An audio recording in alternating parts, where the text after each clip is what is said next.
country. And oh, sorry, it's gonna be recorded. okay, so each country representative will speak about FGM in their own country's perspective, and we'll have Doran from Cameroon to tell us about the human rights perspective, and Tibet will give us the experience and the strategies. So I'll give the floor for Pauline to give us the overview of Web Africa, then it will be followed by Hassan. The floor is to you, Pauline. Okay, I'm gonna share my screen. Good morning to everyone. I'm Pauline Gonga. So let me share my screen.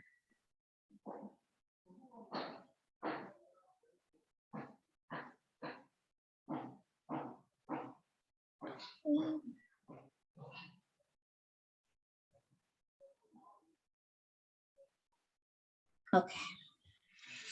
Greetings to all again. I'm Pauline Gonga. I'm the co-founder and secretary of Web Africa. Sure you guys have met me virtually. So my presentation today will be about the female genital mutilations from a Cameroon perspective. Okay. So that's a little bit about me.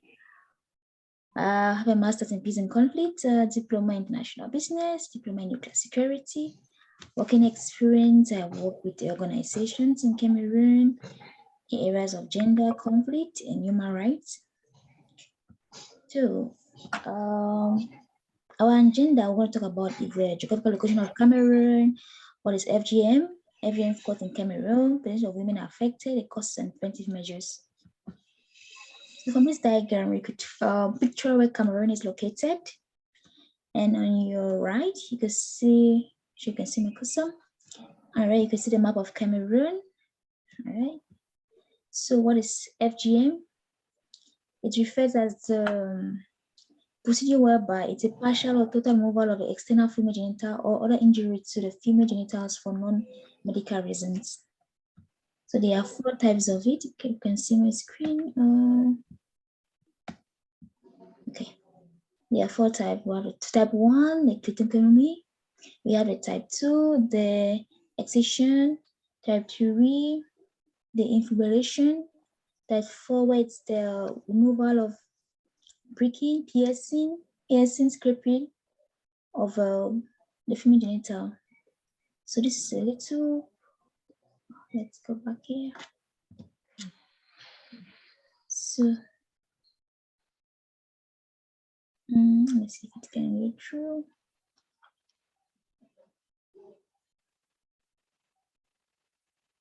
No, it's not up to date. Was a little presentation about that.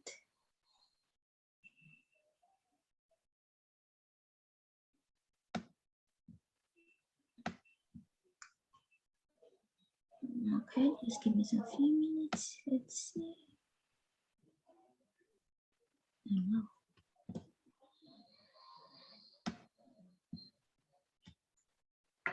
Come back to that later on. So when we look at this table, all right, this is Cameroon.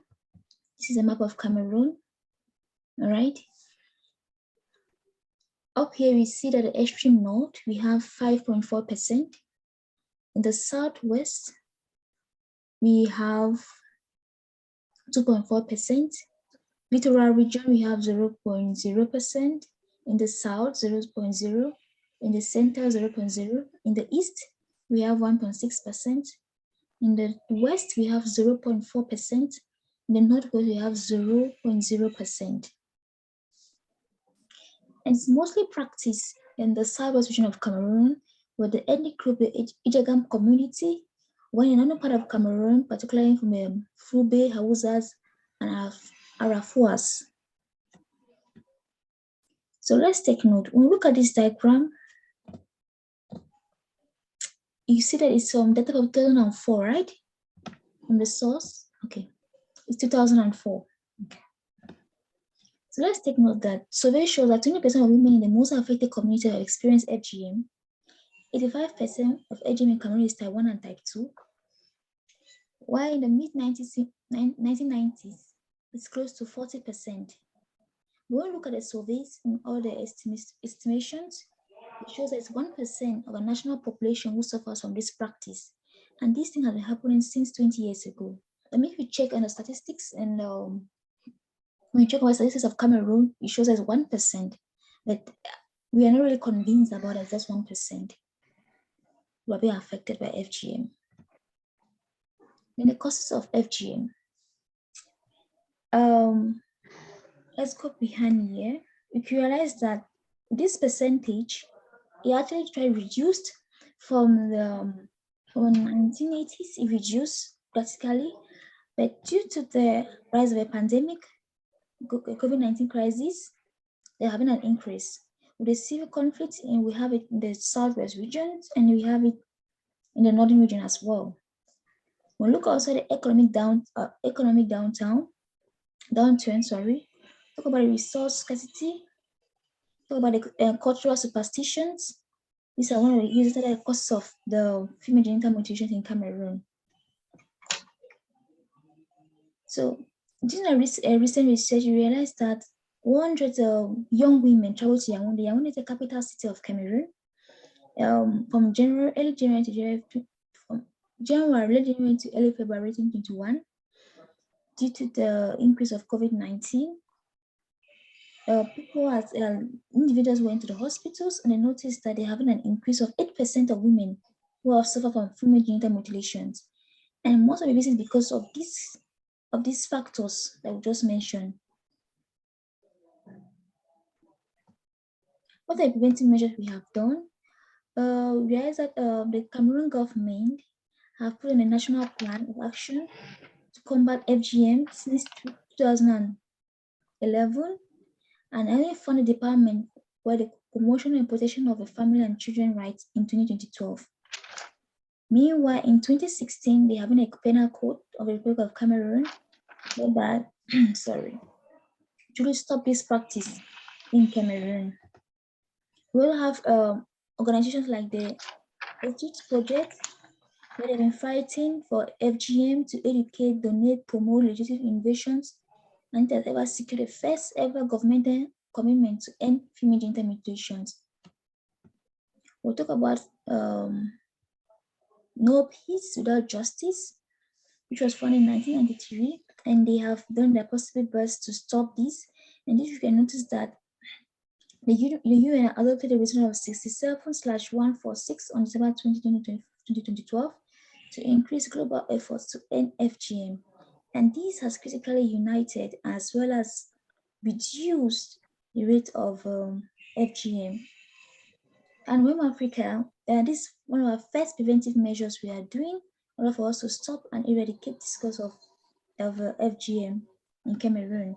And the way forward we're trying to do is to meet up to community leaders, institutions like schools, hospitals, sensitize on men and religious group where we could fight and reduce this social ill in our society. So thank you so much. And before we end, Hanson, we're going to talk about the northern part of Cameroon. Thank you. Hello everyone. I'm Hanson. I'm sorry I wouldn't be having something like a presentation to share my screen, but I'll just give a brief on the situation of the northern part of Cameroon when it comes to the female genital mutilation. So this actually, it's like a criminal offense over the years. People have noticed that this is like against human rights. But that notwithstanding, in the northern part of Cameroon, as per the map that was just broadcasted by Pauline, we could see that the percentage in the northern part and the extreme north is really high. And because of this, a lot of NGOs like Amnesty International, we have CARE Cameroon, as well as, CARE and Plan International. They've been over the years, after the breakup of the Boko Haram insurgencies in the northern part of Nigeria, crossing towards Cameroon. They've been operating there for a while with some humanitarian aid. But going with the mission of humanitarian aid, they also discovered that there were a lot of things happening in relations to tradition. because most of the northern part of Cameroon practicing this FGM, they always say this is a tradition. And if we go back to history, it's actually a tradition they've been practicing. So how do we take away this tradition? How do we fight this tradition? The human rights comes in, yes, but with everything they've been trying so far, you know, most of the people in the northern part of Cameroon, sorry to say, are not really educated.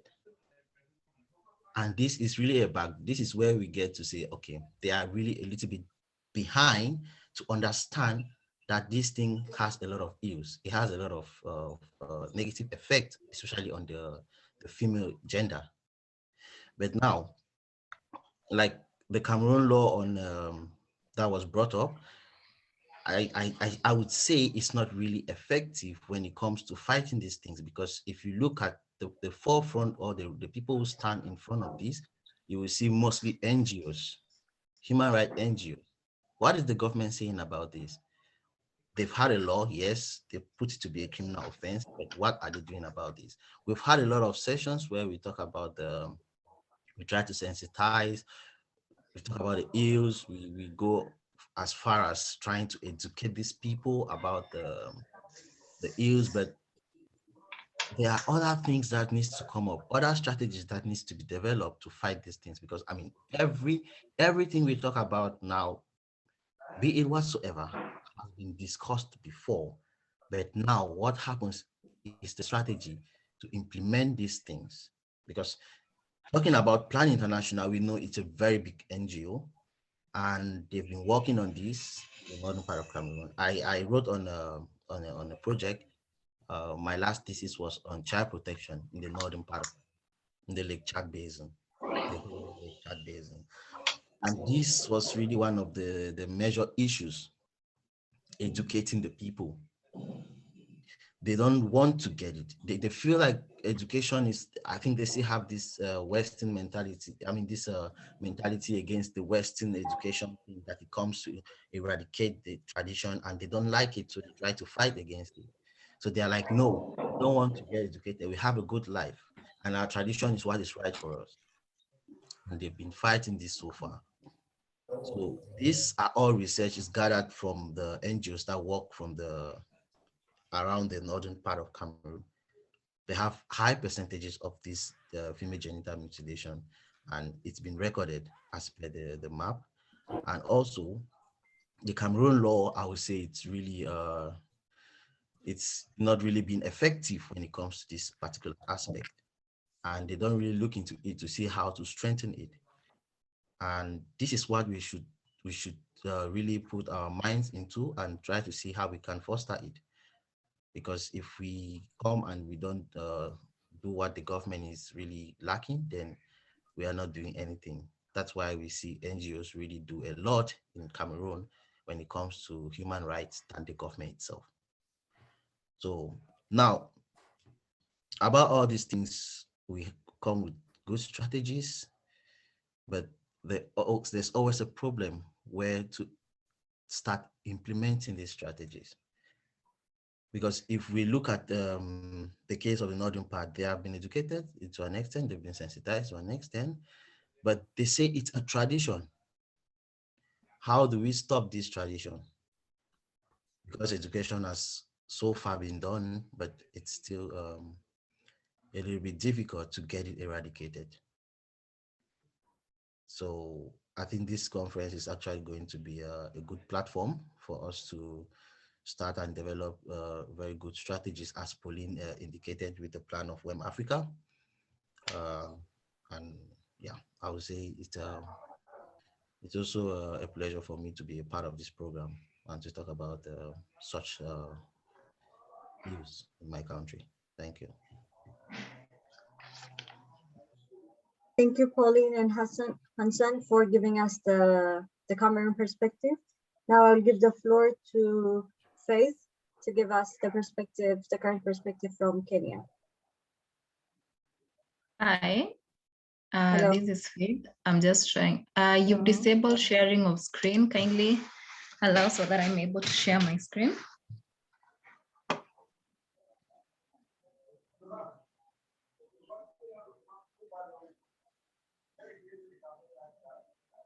Okay, so just a little bit about myself as I start the presentation. My name is Faith Chelangat. I work as a peace building practitioner in Nairobi, Kenya.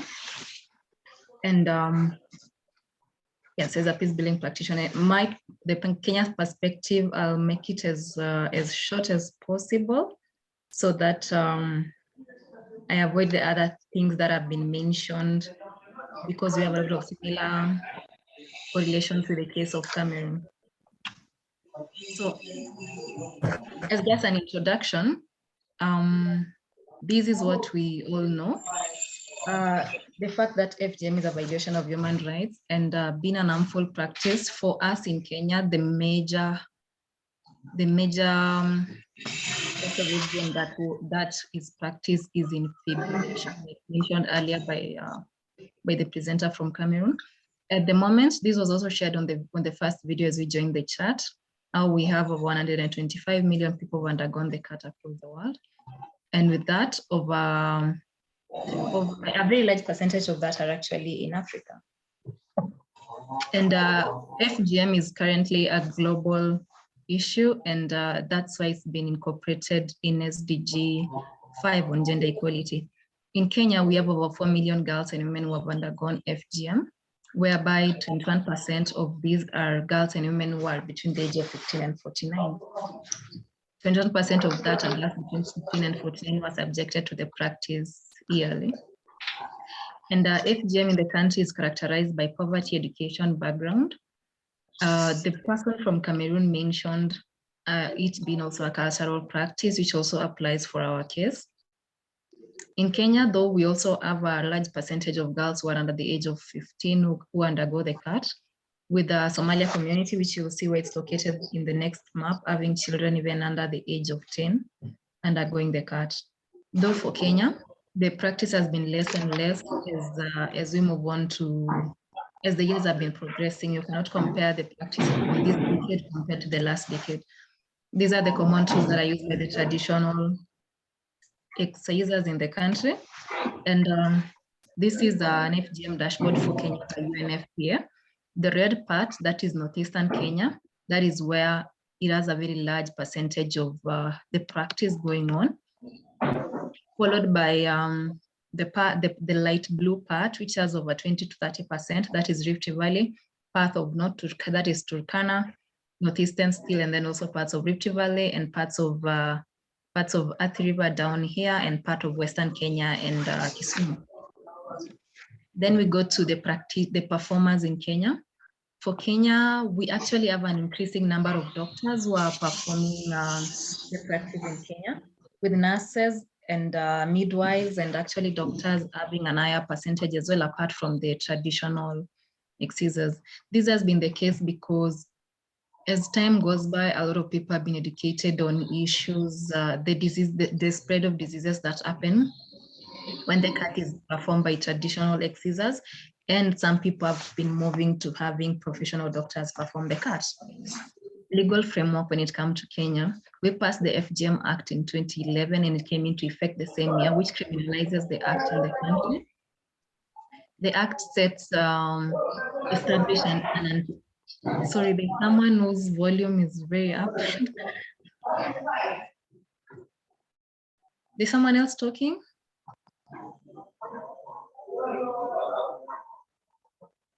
Sorry, there's a lot of background noise. I don't know where it's coming from. Okay. This should maybe off the mic or something. Maybe we try to offer. Wait, is it only me who is hearing the background noise? It's gone. As well, but we should all off our mics, yeah? Okay. The FGM Act, which we passed in 2011, established an anti-FGM board, which comes up with sets regulations on and punishments of FGM practice in the country. The article also clearly indicates that there is no consent, there is no defense to consent on the crime performed on FGM, in terms of you cannot say that the person who has been circumcised consented to it.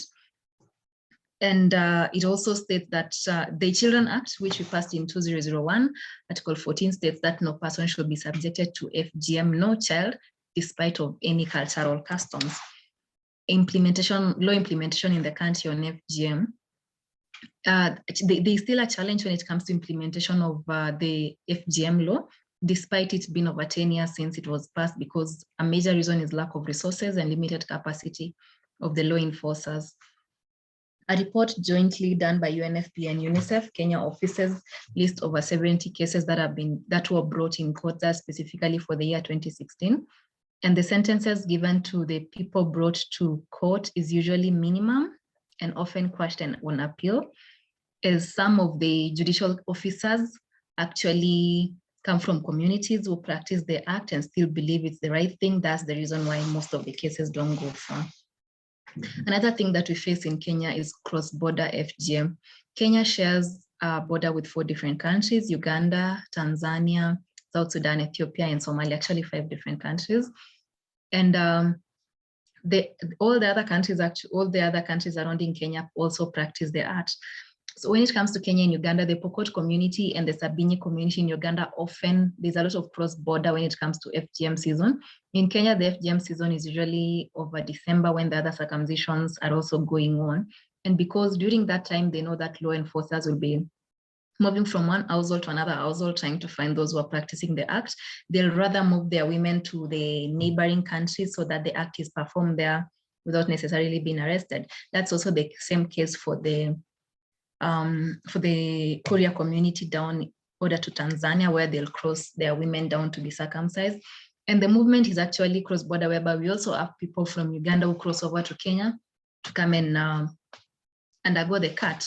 And actually the FGM Act 2011 criminalizes also cross-border FGM practices. The major effects when it comes to girls and women who have undergone the act in Kenya, and I think this cuts across board. Education fasting. FGM is considered as a cultural practice, is a passage of right to womanhood.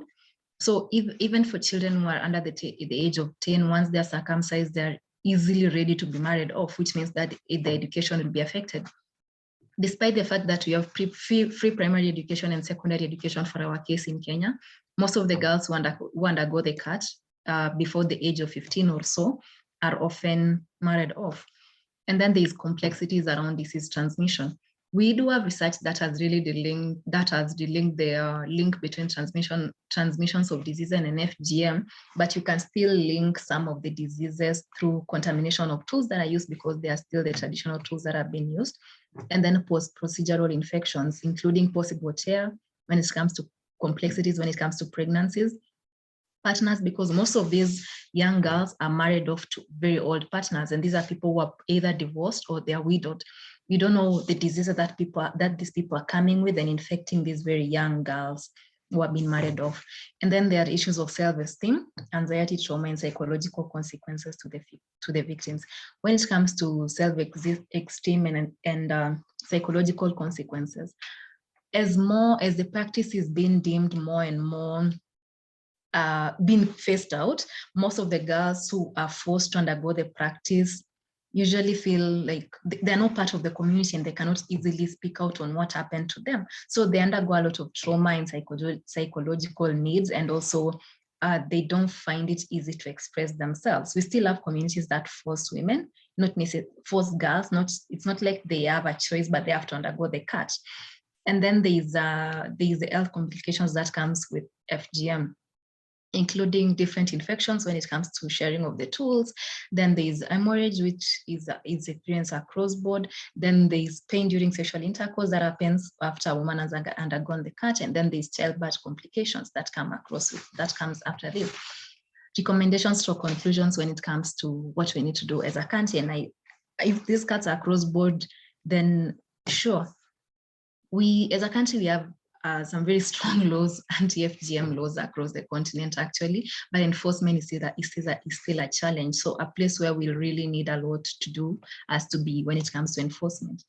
And then also raising awareness and dissemination of the act towards communities practicing the act is still low. And also the law is, two of our national languages is Kiswahili and English, and the law is in English. We are also still struggling to translate our constitution to Kiswahili, but not even for the act, communities who are practicing the FGM are some of the most marginalized communities. So they probably only talk their local languages. They wouldn't understand the act, but there's like less effort towards translating the act to the local language so that they're able to understand and also pick up where they can support implementation of the act.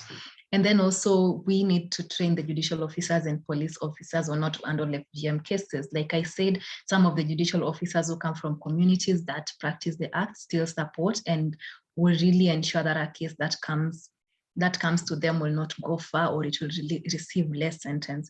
And also when it comes to police officers, there's need for trainings on provision of stronger witness protection measures, because there are people who come out trying to witness on what they've seen on issues of FGM in their communities, but we don't have strong witness protection measures. And then also, like I mentioned previously, our country has really gone high when it comes to medicalizing FGM, which is a mistake, but we need to have legal measures against medical professionals practicing the act. The Health Act by the Kenya Medical Practitioners as a part whereby anybody who is found, any medical doctor or nurse or midwife who is found practicing the act should be brought, should have legal action against them, but having a stronger part on that and is one thing that we need to do as a country. I think that's my last slide. Yeah, that's generally it when it comes to Kenya. Thank you.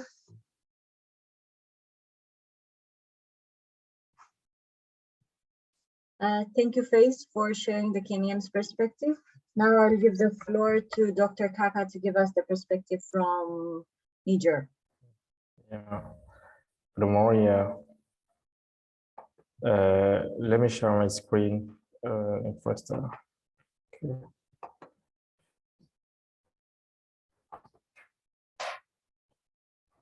Okay. Hello, everybody. I'm going to quickly present myself over here. So before starting to give an overview. So I'm Mr. Kaka.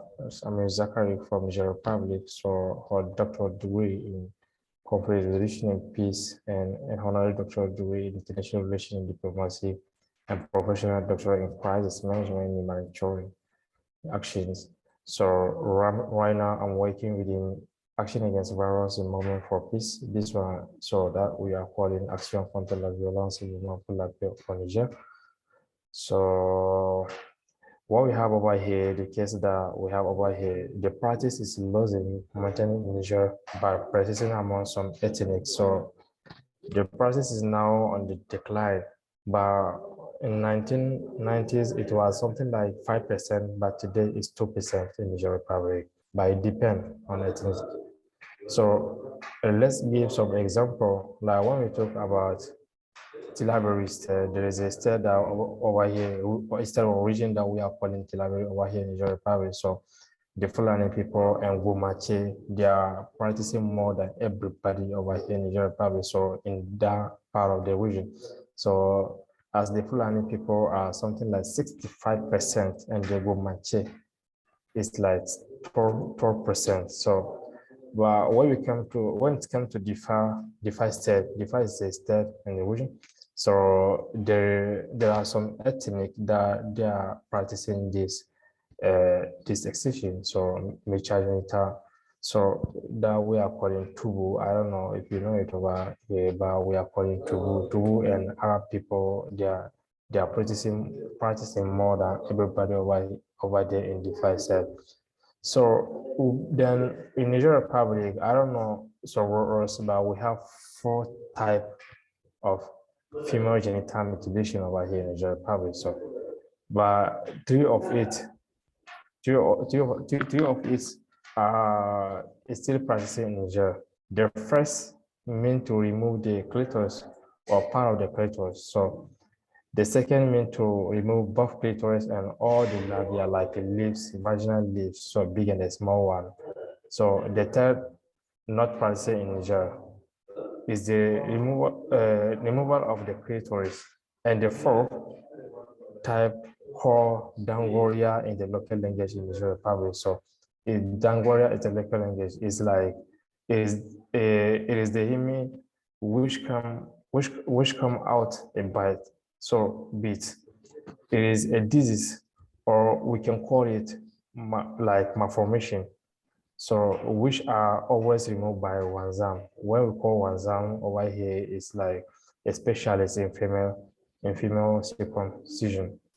So according to the original director for the advancement of women and protection of children in Maradi, this one, Maradi too, is another region part of the Niger Republic. So the most common practice in Maradi, around Maradi region, is the fourth type that we are calling Dangoria in local language. So the female genital mutilation, especially in remote villages. And this practice concerns about all the Dangoria. The Dangoria is an organ that appears at the level of the vaginal orifice of the woman. So especially one with little girl from birth. So, and when this type appear, they are calling Wanzam especially in female circumcision. They are the one who intervene to practice this mutilation with all the consequences that are entailed. The child can be suffering from the trauma by infection to occur. So some action, let's say that some action are carried out by our NGO, and there is another NGO that we are calling Quaniprat, with help of UNICEF and UN. So to fight against this practice, we have instituted a program which train the villages on their right. So if they know, like for us, if someone know his right, he won't accept to do this. So this kind of practice, they are doing it in the rural sector, in the villages, far from the town, the city. So it's not easy at all. We have to sensitize the people. So to fight against female genital that situation, there are some solutions that we have. The solution is education of men and the women, the help of interpreters, the support of religion leaders. When I say religion leaders, we have to include both religion people, like the first leaders, the leaders, so in the areas, and to participate to participate on all kind of situations. So and the practice of mock female will save the children. So while gently evacuating millennia of barbaric tradition, it is necessary to inform consultants to participate in prevention program in Africa. So so over here, the government to the law of Nigeria Republic. So we have a law that it can condemn when people are doing something like that, but there are not some inspector that they are not inspector in the Republic. So people are not like doing it. They are not supervising the activities. They are not going to through the areas like the villages far from town. So especially over here in the Republic, so they are doing it in the far, very far from the town, and in 3 regions: Tilaberi, Maradi, and Diffa State. So we have a region in Nigeria Republic. So but now we don't have it too much like that. It's like 2%, just only 2% in Nigeria Republic. So, and this one too is depend on the ethnic. Like we have, as I told you, as I said, we have Bumache, we have Fulani people, we have Kanu, we have Tubu and Arabic people. These four ethnic that they are practicing this genital mutilation in Nigeria Republic. So, but I think that we have to sensitize people through this kind of situation, as they can get more infection. There is infection and HIV too sometimes. So you can see last time we had I recall some cases. That cases is confrontation of friend. What do you call it? Two brothers. So two brothers, they have their girls, like young girls, something like, for the one has been, the one is for 2008, and the other one is 2007. So they did this mutilation, genital mutilation.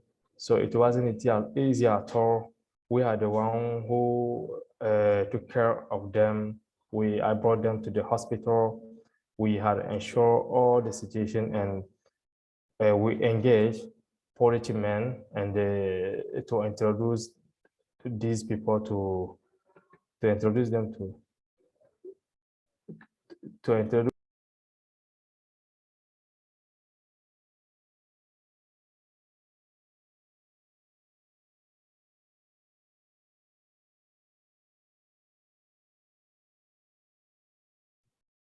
I think Dr. Kaka is disconnected.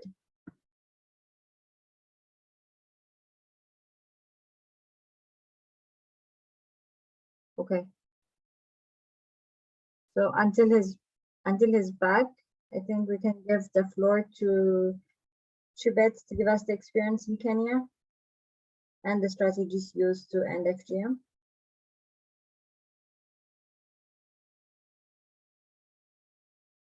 Chibet.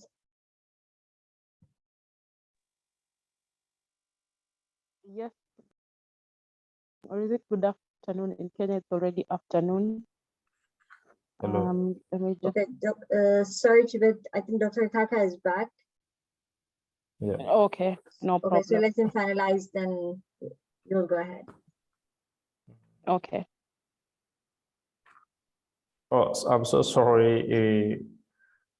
We have lack of service, internet connections over here is not easy at all. So, then the last time, as I said, the last time we registered some cases over here in the Nigeria Republic. So we ourselves, with our NGO, we take care of the young girls, two young girls. So we brought them to the hospital. We had ensured everything for them, and we introduced the parents to the police station. And right now they are under the law of the Nigeria Republic. So, and we have a law over here in Nigeria Republic. So had voted since 2010 over here in Nigeria Republic. So it can condemn people who are practicing this situation. We in Nigeria Republic, I can say that we don't have much problem over here in Nigeria Republic, this kind of situation. And we don't know it, but in some areas very far from the town, some of the people, they are practicing it. So, but we are continuing to sensitize people, which some of the time with our fund, with our money. So, and this kind of situation, we need more funders all over the world, like the stakeholders and donors all over the world, in order to get some funding and work on it. So it's not easy at all, but we are doing all our best to prevent and save the young girls over here in Nigeria Republic. So with collaboration of the government, as we already have a law in Nigeria Republic that can condemn the practicer of this mutilation, genital mutilation. Thank you.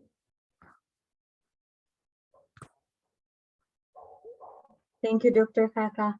Now the floor I can give to Chibet. Thank you to everybody. Yeah.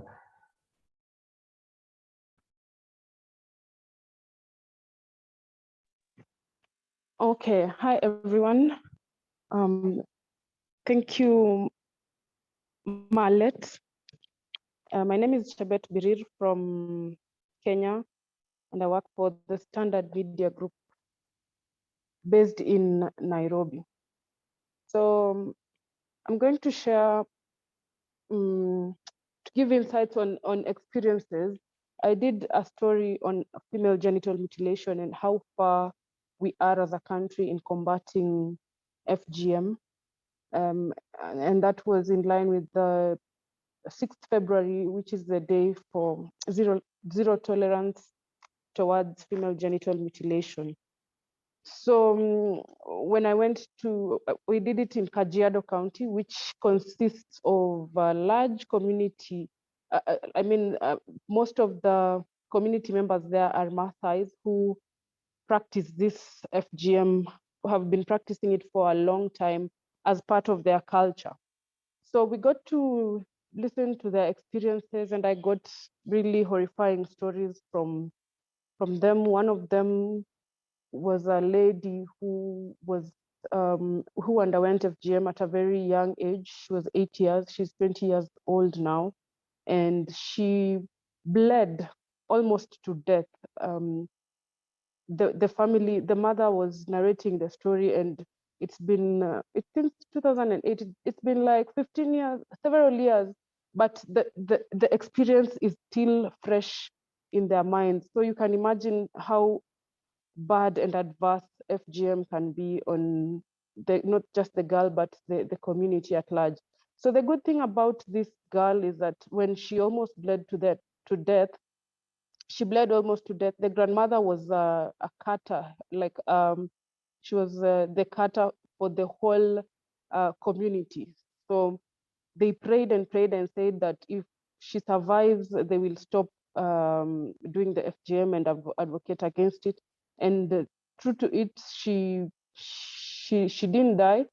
She was saved by, they had to call for medics to intervene, and she got better, and now she's okay. She just finished her secondary school education, and she wants to go to campus. And now they are advocates against FGM, the whole community, even the grandmother who was well known for the practice. Now, there's another scenario also of a man who, he says he grew up from the time he started going to school. He noticed that the number of girls kept reducing as he advanced in his education, in his class. So he kept wondering, why is it that we are remaining only boys as we continue to learn, and our girls are dropping out of school? Why are they dropping out of school? So he went ahead and found out, and he found out that it's because when the girls are cut, or when they undergo FGM, they are taught that now they're women and they don't need to do anything else their sole purpose is to be a woman and to be in the house as a housewife and to give birth. They have achieved it all after undergoing the cut. So she decided that he decided he will advocate against it, and he stood firm and said he will not marry a woman who has undergone FGM, and it brought a lot of issues amongst the community and the elders, to a point where they actually told him, if you accept for this wife. So she found a wife who was not cut, and she refused to undergo the practice. And the elders got to a point where they're asking this man to let the woman undergo FGM, and then he wouldn't have to pay dowry. So FGM now becomes even more important than dowry payment. And it was really a sad story, but he kept, he stood firm, and up to date, the girl has not been cut, and they're both advocates against FGM. So majorly what we found is that FGM is now becoming a practice. Slowly it will end, but there are still gaps where there are elders who have refused to let the practice go, and we found that it is majorly men who are custodians of this harmful practice. So I'm just going to quickly go through the. Hi everyone, can you hear me? Can you hear me? Yes. I think I hung at some point. I hung at some point. Okay. So I'm just quickly going through the strategies that I found the community in Kajiado were using, and they are working. to a point where in 2017, the practice was prevalent at the rate of 71%, and now it's at 50%. So it means they have put policies in place that are actually working, and they're active, and they're working on them even now. I spoke to an organization called Ilara Matak Community Concerns, which is really active. They have partnered with UNICEF to end the practice. So one of the key strategies they're using is to educate not just the girl child, but also the boy child on the impact of FGM, to show them that FGM has no value whatsoever. As a matter of fact, it now worsens the situation, not just for the girl, but also for the whole community, because you end up with people in the community who are not educated because they drop out of school, and then they don't have a source of income because they're not educated, and education is a key pillar in ending poverty. So they're educating the girl and to teach them that there's more to life than just being a mother and a housewife. I mean, these roles are important, but you can do more. You can be a mother, you can be a wife, and you can be educated, you can be someone who is important in this society. So that's what they're doing in schools, not just at community level. It is a part of the curriculum in their schools. So you find that these children who have been taught in schools, they're encouraged to also pass the message to communities where the children have not gotten the chance to go to school, or those children who have already undergone the cut and are encouraging others to go through it because it is a cultural practice. So they are encouraging them to stop it and change the narrative about FGM.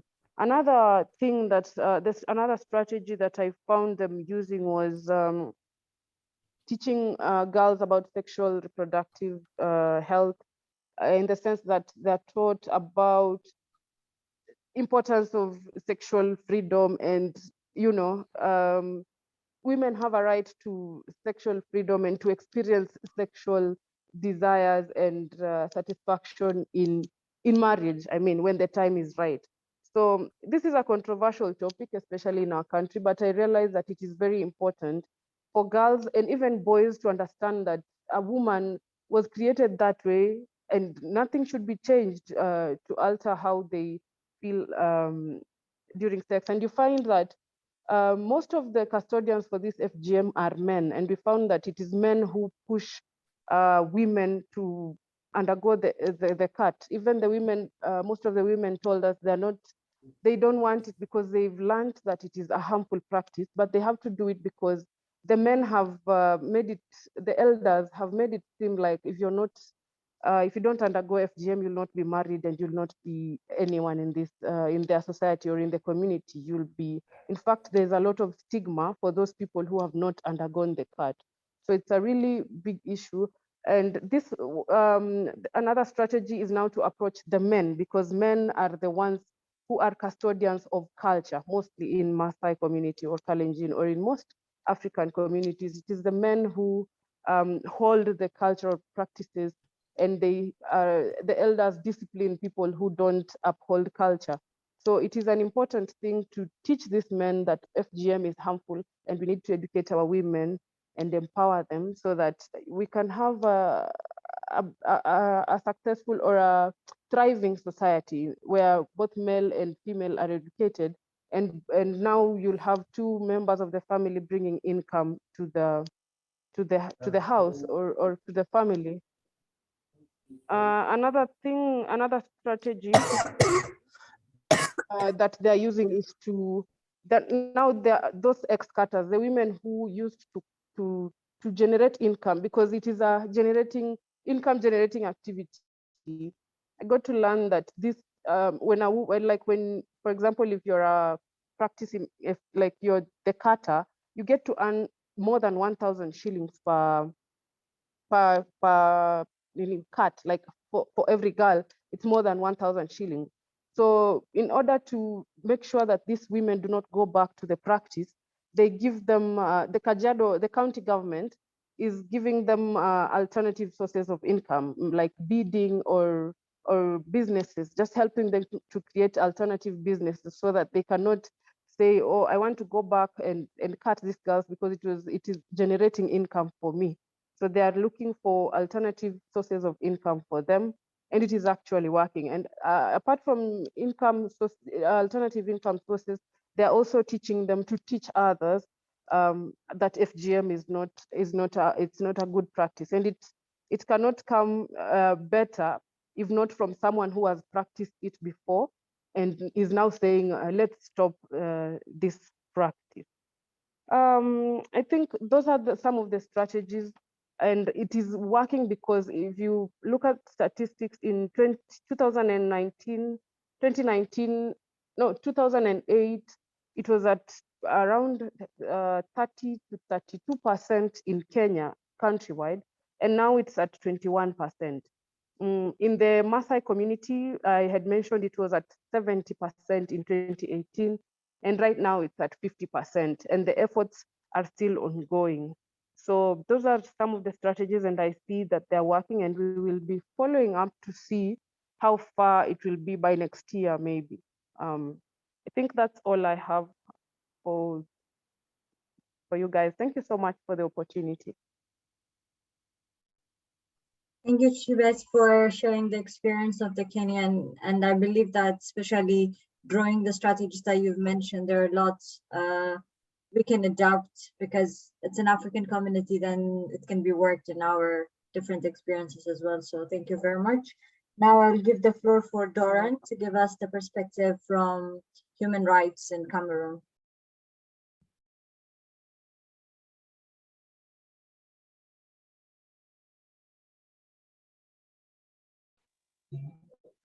Hello everyone, good morning. Hello. Yeah, hello, good morning. Good morning.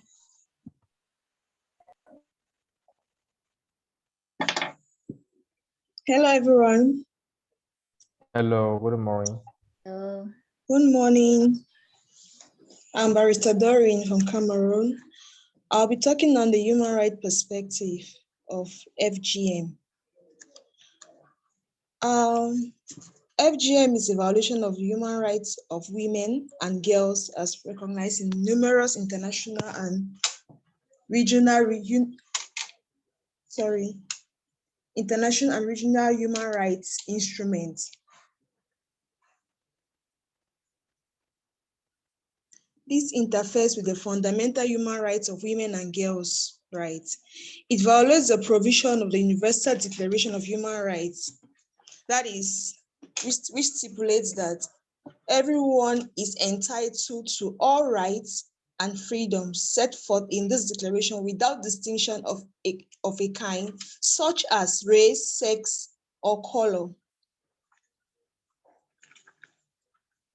Furthermore, I tried to look at the 2008 UN Interagency Statement that states that female genital mutilation is a violation of human rights, that it's a form of discrimination on the basis of gender and a form of violence against girls.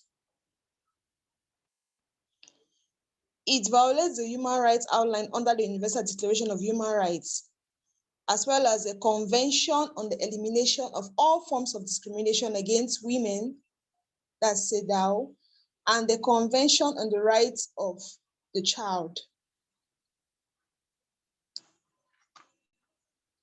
I further look at Article 3 of the Universal Declaration of Human Rights, which states that everyone has the right to life, liberty, and security. And as such, female genital mutilation, the practice of female genital mutilation entrench on such rights of women and girls. I try to look at the measures to prevent and eradicate female genital mutilation. I came up with some strategies to eradicate FGM. Advocacy and education interventions, capacity building interventions, healthcare interventions, media interventions and community dialogue, change attitudes and norms that support violence against women and girls economically and socially. Education, sorry. Furthermore, I looked at some human rights-based programs that foster women's economic power to contribute progress to the women. If you're economically powerful and educated, it will help these women to be aware of the ills of such barbaric practice. I further looked at the fact that if leaders in the communities are educated, if they get to have higher education, that they get to learn to study at higher levels, it's going to help them to fight this practice, because they'll get to know that it's not a good practice because of the disadvantages meted upon by the victims. I further look at the fact that trainings can be organized to promote not violence against women and girls. I also look at campaigns that can be organized, workshops and outreach programs to fight against this barbaric practice in our community.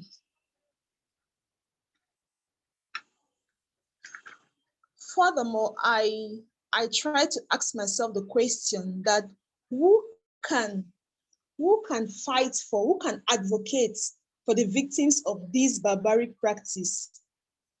And if I decided to look at it in the point of that both men and women can fight for, not just women, but men as well can equally fight to put an end to this barbaric practice. And I went further to look at the Global Alliance Against FGM, an organization that is based in Switzerland and France, that maintains a focus on men's involvement in the elimination of the practice. And this alliance works closely with WHO, UNESCO, and the UN General Assembly, permanent mission to the UN, NGOs, and individuals globally to eliminate all forms of violence against women, including FGM.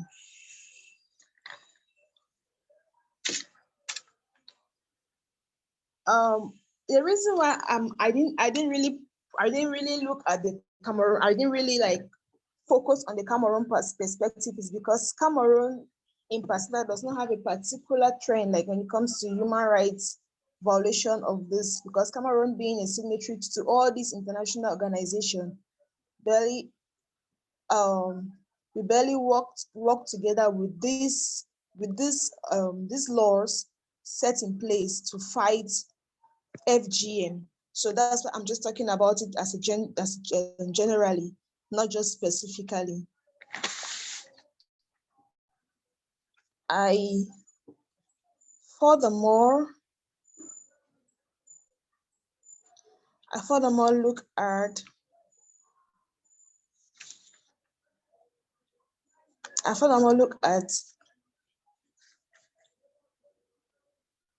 just a second, please, excuse me.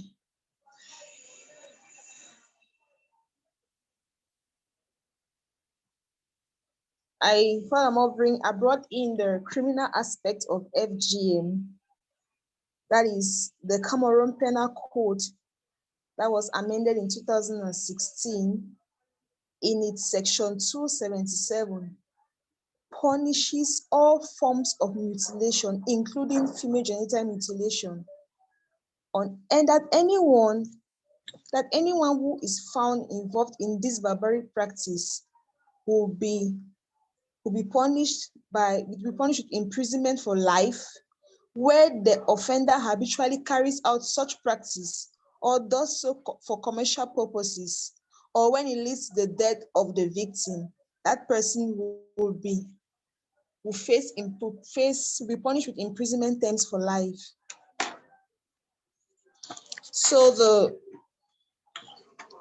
these laws, as well as the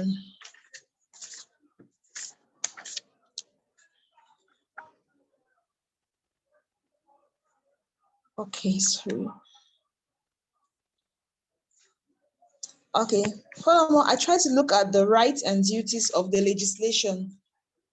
The legislation has put forth certain rights that are supposed to be respected. That is the right to life and physical integrity, the rights of the child, the right to health, the duty to abolish practices that are harmful to the children, the duty to ensure healthcare and access to health information for everyone, the duty to ensure a social order in which rights can be realized, the duty to modify customs that discriminate against women.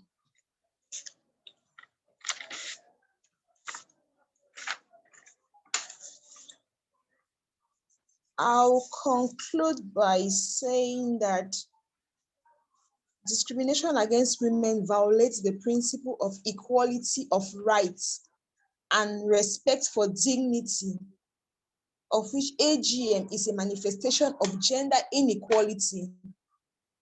Thus, it is relevant for women to be empowered to be able to eliminate this barbaric practice, that the law has to protect physical and bodily integrity of all, including women. Thank you for the opportunity. Thank you. Thank you, Doreen. On our agenda, like we had a speaker from Ethiopia, but now she's not available. So we will conclude our discussion by setting agenda and looking the way forward on what we can do in the next few months, a year and 3 years program as part of the WEM Africa project. So I'll give the floor for anyone to draw our agenda, what we can do, and also like to point out what each country mentioned as a challenge, and to strategize on how we overcome those challenges mentioned. Because from all the discussions, all our country, including Ethiopia, I know that we have the law, and also like all the countries has ratified CEDAW or UNCRC or ICCRP, but those laws has never been implemented, or there's a gap in the law enforcement. And also I was wondering if those cases are really reported because of the education and the traditional practices that are happening in most rural areas of Africa. So I'd like to give the chance for everyone to contribute on this area, on what we can do forward to prevent and eradicate. And by the end, I'll give the floor for Pauline to give us a concluding remark on what we can do and how we can do it, having these different countries together to end FGM.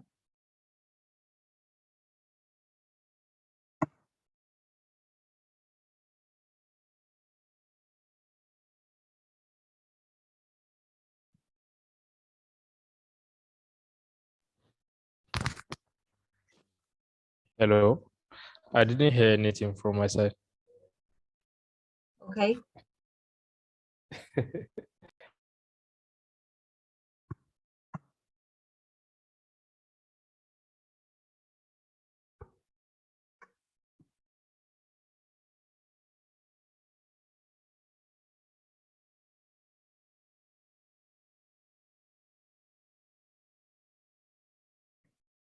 Pauline, if you can start like on how we can strategize working with WEM Africa from like different parts of the country and to contribute on WEM Africa's project. If you can give us like the first step on what we can do and how we can contribute, then others can put their points and add on different strategies, how we can work together maybe. All right. Thank you so much, Malet. Greetings to everyone, and thanks so much for your presentations. Personally, I've learned a lot, and I, as a female, I'm so passionate about things concerning gender. And with all your presentations, what I could take note was we have similarities in terms of the age group, in terms of the cultural practice, in terms of the effects in both men and women, as well as it is mostly practiced in the remote villages. And lastly, language barrier. So as stakeholders, as individuals, I'm sure most of us are leaders in our various communities, in our various platforms. So as a woman or as a male, what do you think is necessary? So as Women Africa, this is our first step for us to prevent and eradicate this ill. As I earlier explained in my presentation, when you check on the data, you realize it just shows 1% of women practice female genital mutilations. But when you go into the communities, it's still been highly practiced. With the effects of the pandemic, the economic, the civil unrest. Presently, Cameroon is ongoing civil unrest. You check in the southwest region with the Anglophone crisis. You go to the north, we have Boko Haram. In terms of the economic as well, in terms of the east, the south, it's really a deplorable situation for Cameroonians. And people need food to eat. And anything they can do to have money, they will do it. In terms of information sharing, when we go to the hospitals, we go to the schools, people don't feel comfortable expressing themselves because of the social ill and how people will regard you when they know about what happened to you in terms of your personal life or your body. So I want us to come together as a joint force. I'm from Cameroon, you're from Kenya, you're from Ethiopia, you're from Niger. What are the things you can do? What strategies can we work on? What are the things we can implement that goes along with these different regions? So when Cameroonians stand against this, we have Kenyans as well, we have Nigers as well. We're going to stand to eradicate this ill. And one of the first measures are about educating the people. If you can come up with a project, 3 years project, 5 years project, where we try to look through, we try to coordinate, we try to reduce as well as preventing these measures, where we can really boost and assist those women which have no voice, which are being affected by this. So that's what I can say. I don't know if anybody has another plan to Hansen to something. Yeah, Okay. I think I will have something to say in regards to this.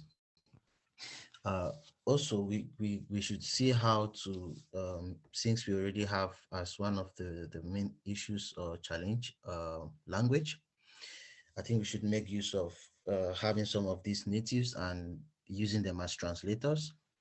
So they could, because maybe some of these people who still practice these things are really from the suburbs and they don't really get familiarized with the language, like the English language. So they won't understand anything you say or whatsoever. And also, in such places, I mean, there are places in the northern part or in Cameroon that have actually been educated about these things, and they are like, okay, this is really not good, and we stop it. But that notwithstanding, there are still some very interior places that this information have reached them, but because of the fact that we've not made use of some of their authorities, for example, their traditional leaders, the thing doesn't really sink into them. So I think Women Africa also should try or make use of these leaders, and the traditional representatives should be maybe they should organize some programs with them and talk with them, and maybe they could say, okay, now we'll act like the focal point for the organization to implement this project.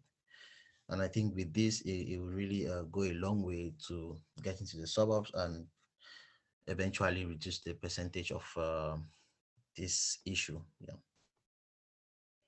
Thank you.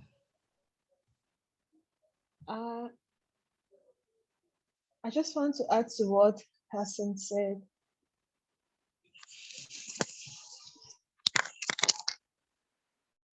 Hello? I just wish to add to what Hassan said. We can hear you, Doran. Okay. Yes, he spoke of educating their leaders. I think I mentioned that in my presentation, that we try to go to these communities, this interior parts of the country. You educate this, like you said, the chiefs, their leaders. You try to make them to actually see the importance of eradicating such practices, and by educating them you try to get to those, not just the chiefs, but you also have, I think you have members of his his when you have the chief, I think you have his those other sub chiefs Yeah. in the communities that you can work with them as a group. You try to educate them, and by so doing they too can go to the communities and educate the people in the localities. Thank you. Yeah, so like in this aspect, I want it to be done like in the sense that these are already traditional laws that are being put in place from time back. So these leaders will try to maybe adjust the laws because they have the power to do these things. We cannot just go in and start telling the people it's wrong, it's wrong. They have to bring in like an offense to their own law, to their own tradition. And I think with that, it's going to be really effective and we'll get a good result.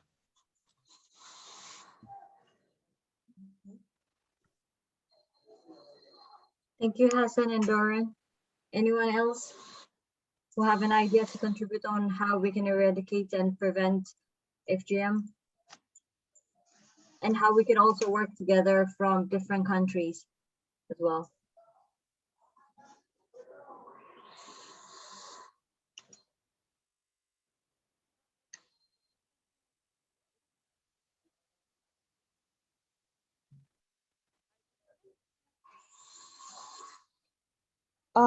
Another thing I would like to say, I was thinking of, we can do it like a habit, not just once in a while, but make it like something like monthly, that we print out flyers in our various countries.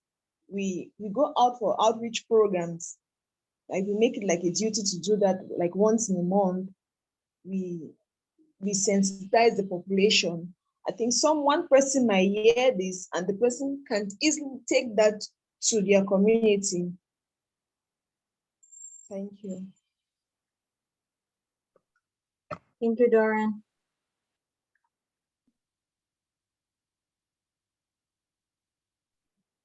Thank you, Doran, for that.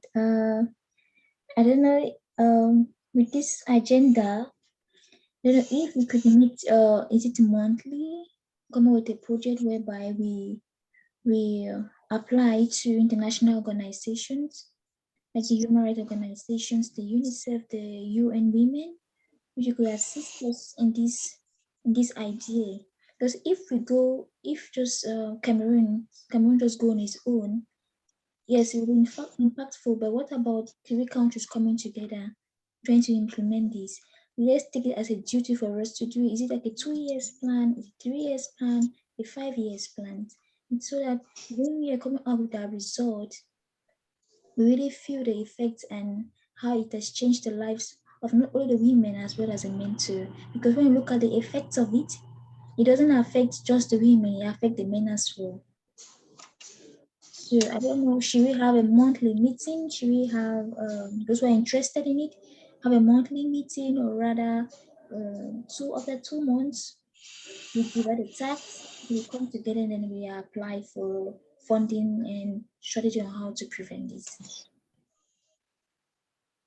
I would think monthly meeting will make it so tight. So we could have like quarterly meetings, and in each meeting we have a period like 3 months to meet a particular goal. So for the next meeting, we have something to present on how far we've gone with the project. Because if we meet monthly, yeah, we'll just meet on every month and talk, because we can't really be effective in 1 month. It takes maybe 3 months to really prove something. You see, so yeah, that's my own idea. And also working as a coalition, like working in like in these various countries in Africa, coming to one idea or goal. I think it's really going to create a very huge impact, not only to a country in Africa, but various countries in Africa carrying one purpose, one objective. Yeah. So maybe we do it quarterly.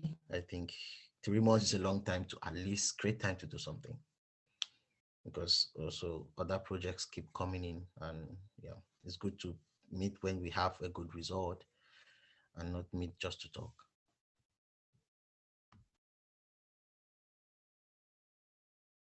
Thanks, Hanson. Faith, what about you? Shebet, what do you think? Kaka, what did you think?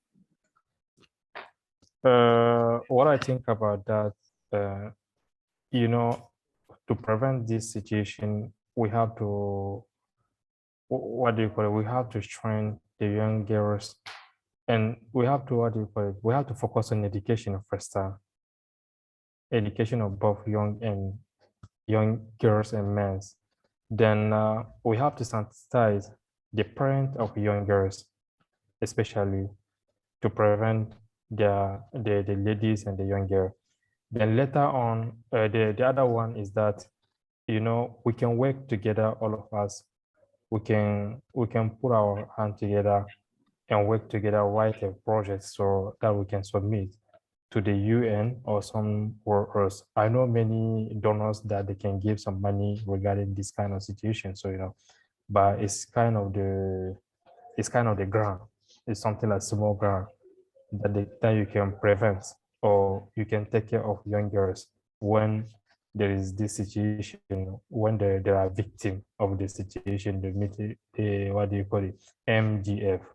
So let's sign something like a partnership, or let's understand each other very well and work together and see in which measure to collaborate, all of us, and to see how to prevent the MDF all over the world or around this Africa country that we what do you call it?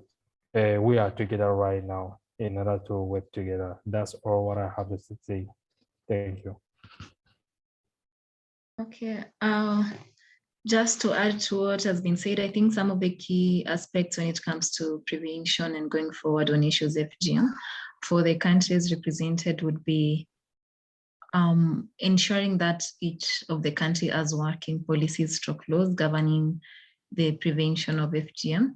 And then the second one, ensuring that those laws and regulations are in local languages. When it comes to we shouldn't be implementing a law or a strategy to a community that does not even understand English. And I want to disagree with Anson when he said that we need to I don't know if he's the one who talked about ensuring that these people understand English, but I think I did mention and then I lost my internet. So I just want to disagree with that person in terms of that's not necessarily the case. We shouldn't be forcing communities and cultures who still have their traditional cultural values and practicing these acts to understand English so that they can go through what the law says. Instead, we should have our laws translated to their languages. And also when it comes to coming up with these laws and policies, we need to involve them fully in the development process, because when professionals just develop laws and push them to be implemented, you might miss out on some crucial cultural beliefs that still cut across the continent. And then another thing when it comes to eradicating FGM, we need to move conversations from boardrooms to the community in terms of it's fine to have conversations in major cities, major towns about FGM and having advocacy walks against FGM. But if you don't involve the actual communities who are mainly marginalized, who are practicing the act, they're marginalized, they're poor communities, and then they come from areas that just have a lot of issues. For the case of Kenya, and also I've seen that's the case for Cameroon. If we don't involve them in these conversations, it goes to, we are not really achieving what we need to be achieving. Thank you.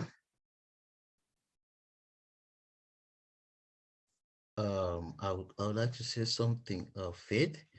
When I made mention of the use of translators, I didn't say what I was trying to say was like this, like other NGOs have worked on this already. I had my last thesis I worked on, the first challenge was these people don't understand. So we need them from the community who like train them to get some translators to also educate these people who don't understand English, because in the northern part of Cameroon, a lot of them are illiterate. Sorry to say this, but there are lots of illiterates from the northern part, and they don't even understand English at all. So we need some translators, because at times these NGOs go there and they talk to them, they don't even understand what they are saying. So that was the aspect of me saying we need translators. Okay, sorry, I got that wrongly, but that is very key, because truly we are spreading the message in English and not necessarily considering what communities understand. We are failing in achieving the goal that we're looking at. Thank you, Anson. Chiba, do you have something to add? Since you have been Yes. Yes, Pauline. Sorry, I lost you guys at some point. I hope we are talking about what can be done to end FGM. Yeah? Yeah. Oh, okay. So my opinion, like when I was doing this story about FGM, what I saw is that in as much as most of the members of the community have decided they don't want to practice it, some members of the community still want to practice it, and you find that where we went, like in that community, it borders Tanzania, and you find that Tanzanians, of Maasais in Tanzanians, are still practicing. So you find that these members who don't want to stop are transporting their girls to Tanzania, get cut, and then they are brought back to the country when they are healed. So I think what can be done to end this cross-border FGM is to put policies that govern the different countries. Like Tanzania should stand up and say, this is our policy, and if you come, we will still not allow it. The same way to Kenya, where you can find, if now Tanzanians don't allow it, they will bring the girls to Kenya. I think there should be collaboration between the different governments, so that they're speaking in one voice. We are ending FGM, so that other communities don't say, we don't practice in our community, there's another community that will practice, so we will take them there. I think that is one of the solutions that I think will work towards ending FGM in our country. Can I add something to what Chebet just said? Sorry. Sure. Actually, Kenya, Tanzania, Uganda all have policies that criminalizes cross-border FGM.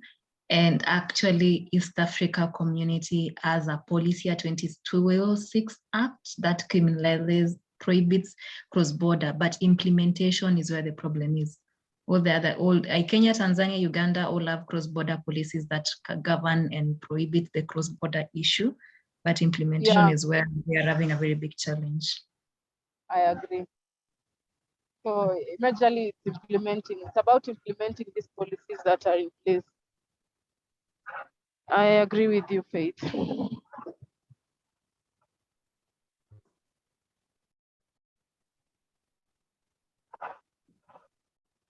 Okay, thank you so much.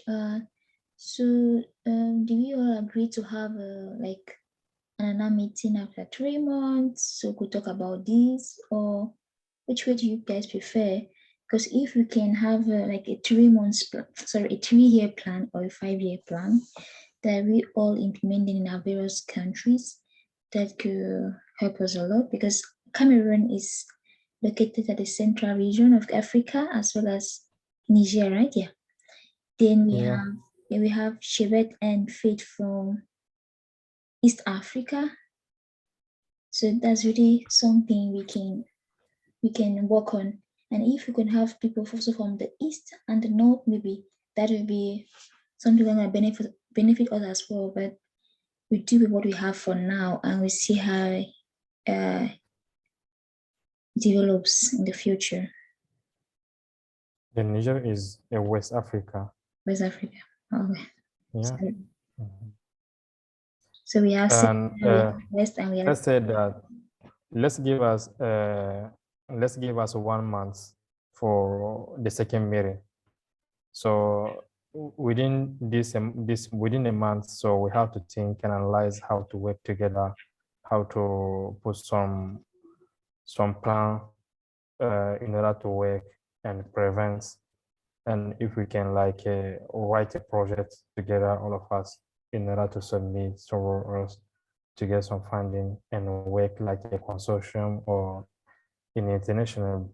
So we all have law regarding MGF in our country. So especially in Niger, we have it in Niger Republic. So I don't know your country. So, but let's give us 1 month for our second meeting. The next time we can do it every 3 months or 2 months. This one is just my point of view. If everyone is agree on it, so we can do it like that. Thank you.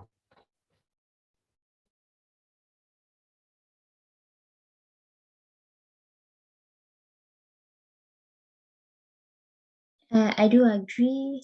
Looks like Faith agrees as well. What about the rest?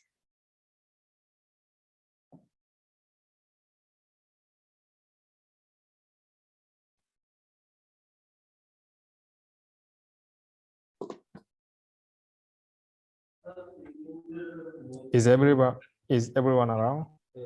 We can't hear anyone. Yeah, Faith has agreed. She sent a thumbs up. Show hands Okay. in the air. I agree as well. Okay. Okay. Get what we are agreeing on. We are going to meet up again after a month, having an objective, having a plan of action, what is needed to be done, and how we could write a project that could be held for like 3 years or 4 years implementation plan in our various countries. So Okay. you agree that you can meet after a month and discuss about individually what we have done so far, what is needed to be done. So, All right, I agree. okay, thank you so much. Malet, you conclude and Okay.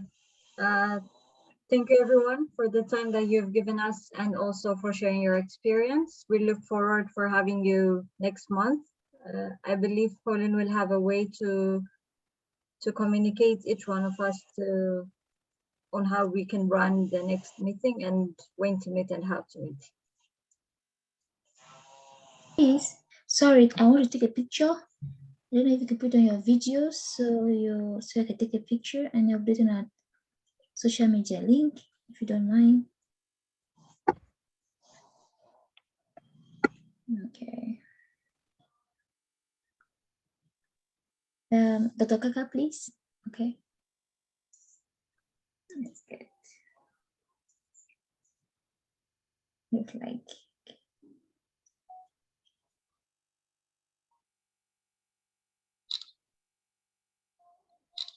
All right.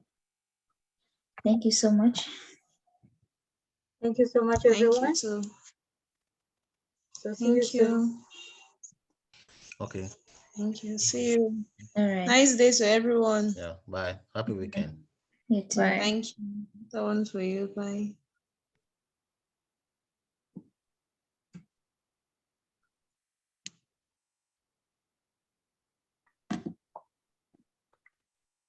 Okay. Thank you so much. Thank you, Dr. Kaka. Thank you for your presentation. See you. See you too. Next. Okay.